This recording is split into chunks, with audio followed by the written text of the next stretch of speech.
Hey everybody.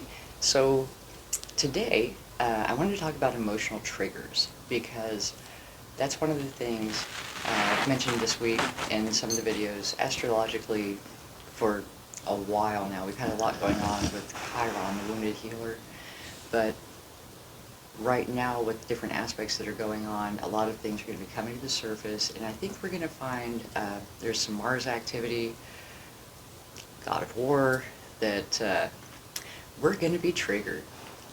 Almost like every nerve is on the outside of our body, it's going to be very easy to get triggered.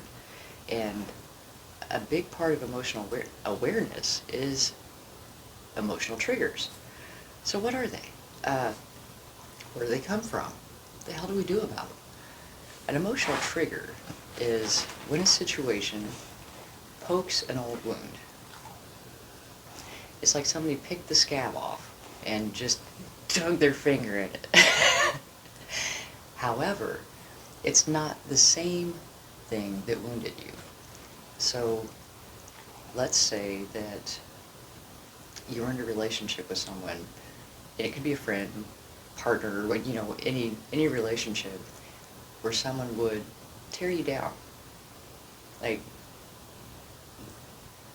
it starts off, and this is very, like a very narcissistic, codependent type of relationship, but it can happen at work, it can happen at home, it can happen in friendship. It doesn't have to be romantic, and a lot of people don't realize that you can have narcissistic parents. So let's say you were raised by a narcissistic mom who, because of her own insecurities, would tear you down. Oh, you're wearing that? Oh, well, your hair looks better than yesterday. Are you sure you want to wear that color of eyeshadow? Little digs. Little digs. Or, that looks really nice on you for as big as you are. Just little digs where it's almost a twisted compliment. Or, let's say you made the honor roll. Wow, I didn't think you'd be able to make straight A's. I didn't think you were that smart. What? Like, congratulations, but fuck you.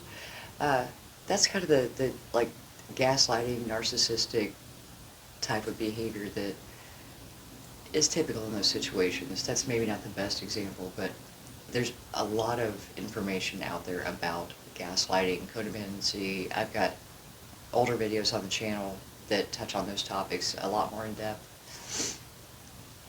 So, if that was your childhood experience, an emotional trigger might be when you're at work and the boss gave you an award because you did such a good job on a project, and your coworker says, "Oh, well, yeah, you did pretty good. I got that award 3 years ago." Or a little dig where they try to downplay your success, your appearance, anything like that. That's going to hit you so much harder if you have that trigger from the narcissistic parent, because that wound is still in there. And we talked yesterday about reflecting and healing. So if you have those triggers popping up, and you know in that moment that your reaction to the situation is way bigger than what it should be, there's something in you unhealed, most likely from your childhood. A lot of our triggers come from our childhood, maybe even early adulthood. Um, if you have past relationship hurts that you haven't addressed, then those can absolutely be triggers. And when we have that overreaction, it's a trigger. And again, we talked about in the reflection, that's when you want to really think about, where is this coming from?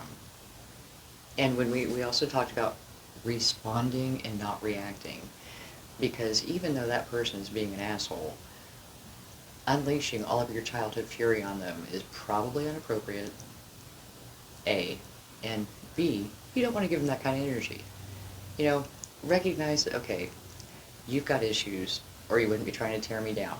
So I'm not gonna waste my energy on you.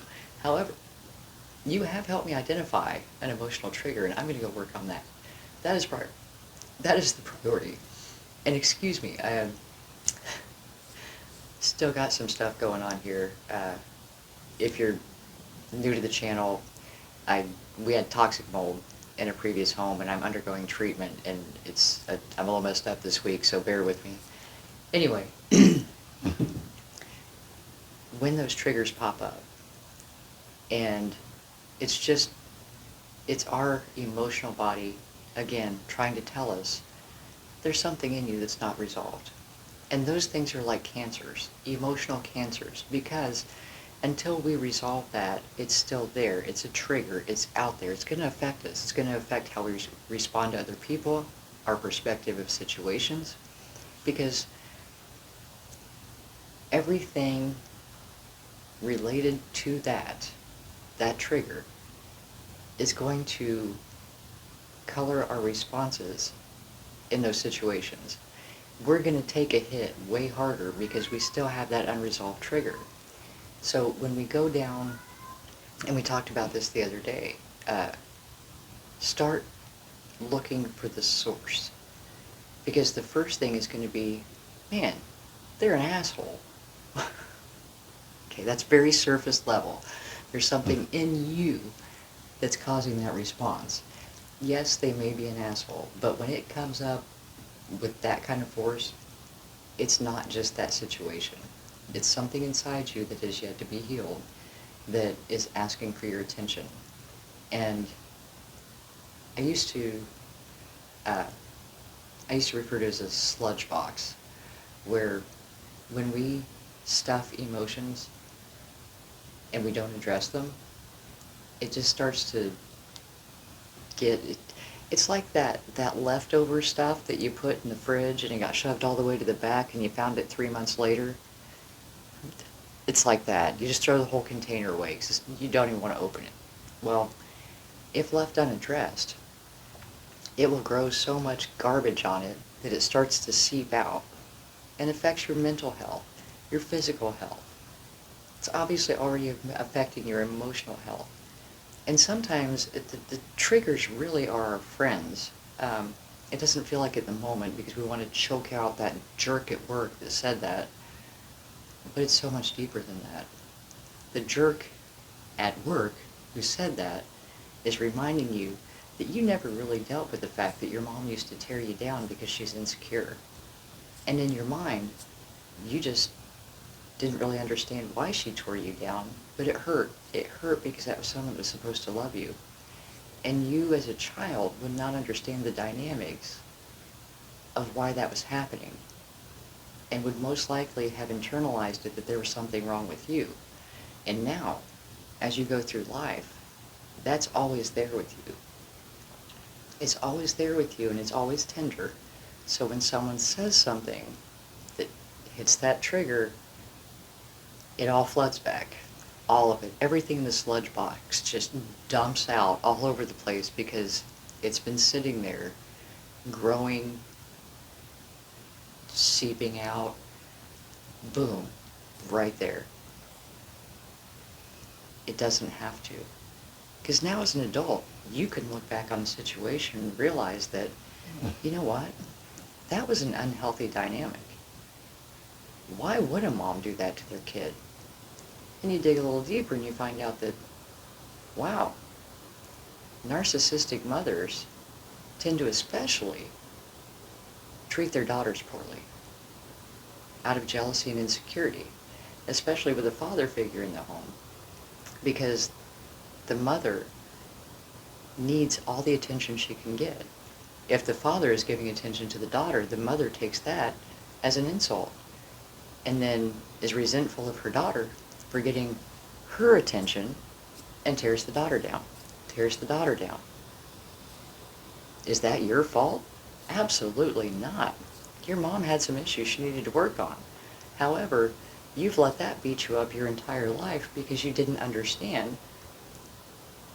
You never reflected on it to the point that you could come to a conclusion about, it wasn't about me. then you can heal that wound knowing with compassion for your mother that she lived in a very tormented space and it just fell out on you. Her sludge box seeped over on you because she hadn't addressed it. And then that trigger's deactivated. Not to mention that you feel so much better because now you're not walking around like just waiting for somebody to touch that. Oh, oh. And we have those triggers. We all do, and a lot of it's repressed. We don't think about the things that hurt us in childhood because it hurts to think about. But it hurts us a lot more to carry it through life and allow it to hurt us over and over and over again. So when you have a trigger reaction, know that it's an old wound that's coming to the surface because a similar situation is happening for something that wasn't addressed from the past. Dig deep, find the source. When you figure out where that's coming from, if a certain situation pops up in your head, think about what actually played out in that moment. What was said? Because that's going to help you to identify, like, hurt people hurt people. And you can then look at the other person with compassion, thinking, wow, that must have been miserable to go through life feeling like that. And even though they hurt me, I can look at it differently now knowing that it wasn't about me. It was their own hurt coming out and hurting me. So once we have that understanding, and we can forgive ourselves, because as children, and even as adults, especially when we have these old wounds and insecurities that we don't feel like we can stand up for ourselves, because when we tried in the past, it didn't work, or it made things worse, or we were made fun of because we tried to stand up for ourselves, or punished, whatever that might be. We have to recognize that in that moment, we didn't have the understanding that we do now. We may not have been in a position to stand up for ourselves. Kids lose that fight, but you're not a kid anymore. And now you can stand up for yourself, and especially when you get rid of that wound that made you feel like you weren't worth speaking up, you weren't worth being heard, that, you had nothing to defend because your sense of value had been cut so low. But yeah, I wanted to touch on the triggers. And again, because of some of the energy that we've got right now, a lot of people are going to be easily triggered. And it's important also to remember in times like that, it's not you, it's not about you, it's what they're dealing with. And try not to let your sludge box get other people dirty. Dig around in there, find out what's going on, get it out of there. It makes life so much easier. And it may still pop up from time to time, but you'll recognize it immediately. You'll be like, well, that was the old me. I don't respond like that anymore. I've already resolved that. I know my value. It has nothing to do with what my mom said when I was a kid, or what that boss said, or what that coworker said, or the kid I went to school with, or whoever it is in your life. For me, like, I did not have a narcissistic mom. She was wonderful. It's a good example. I'm actually writing a book on parenting, so that was in the forefront of my mind. But anyway, I hope this helps, and I will talk to you soon.